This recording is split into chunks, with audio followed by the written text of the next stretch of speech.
Hello folks, today we're going to talk about an incredible indie science fiction dystopian book called Desert Runner by Dawn Chapman. Check out the specs over here and then we'll get talking. Alright, see you in a minute.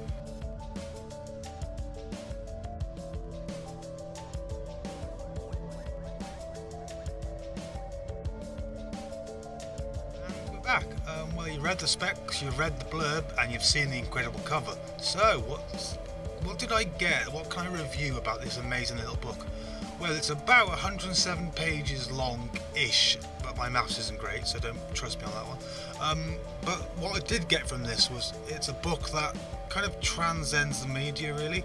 It could be lifted from a book to audio book as it has been, and then who knows where, and still find a way to hook someone in a way that they didn't really expect, and that's rare in not just in an indie book, but in any book. I think it's safe to say that some of the big five publishers who have released books of this sort have been wet farts on a rainy day, really.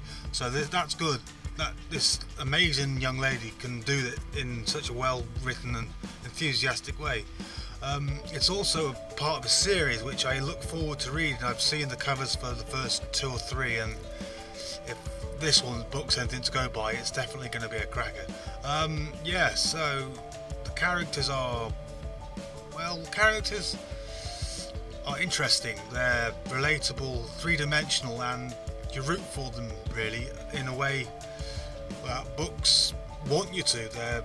You can put yourself in their shoes and feel what they're feeling. It's a rare commodity in my opinion. I'm not really a great lover of the science fiction genre, but I like reading, so it counts as. I'll be wrapping this up in a few minutes, but I've got a few goodies for you just to finish off and say thanks for watching.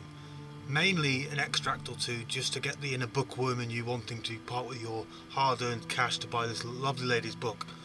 And please, once you bought the book and enjoyed it, write a review, because the reviews are the kind of lifeblood of us independent authors, really. Without your reviews we can't sell books, so don't be stingy.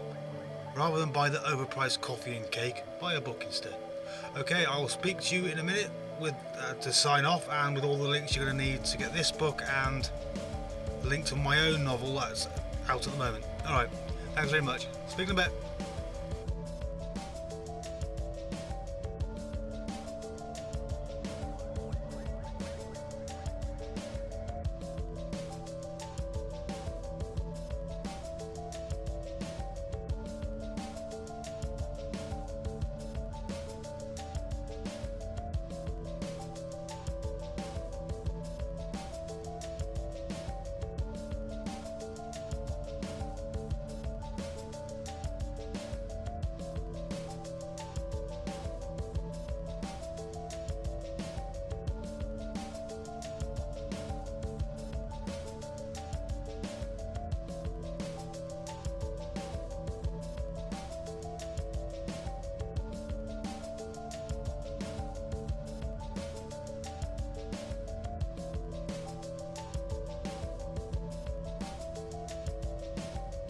It's that time, I'm afraid. It's time for me to sign off.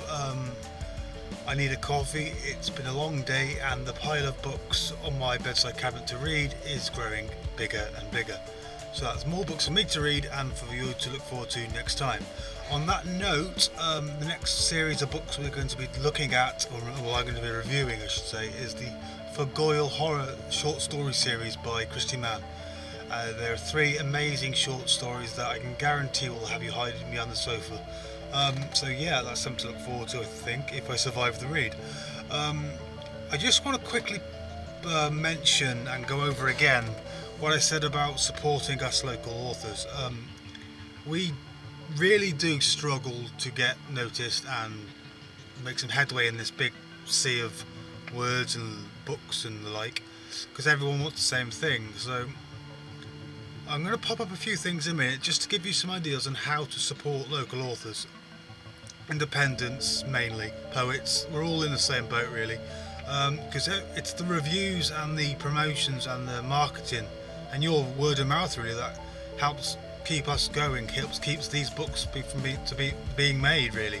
So yeah, look at the things that are going to come up and just let it sink in really, and maybe when you find us or you're perusing Amazon or Kobo or the other platforms we use, maybe you'll think, ooh, that was a good book. I'll drop them a line or drop a review even, and help keep the wheels turning really.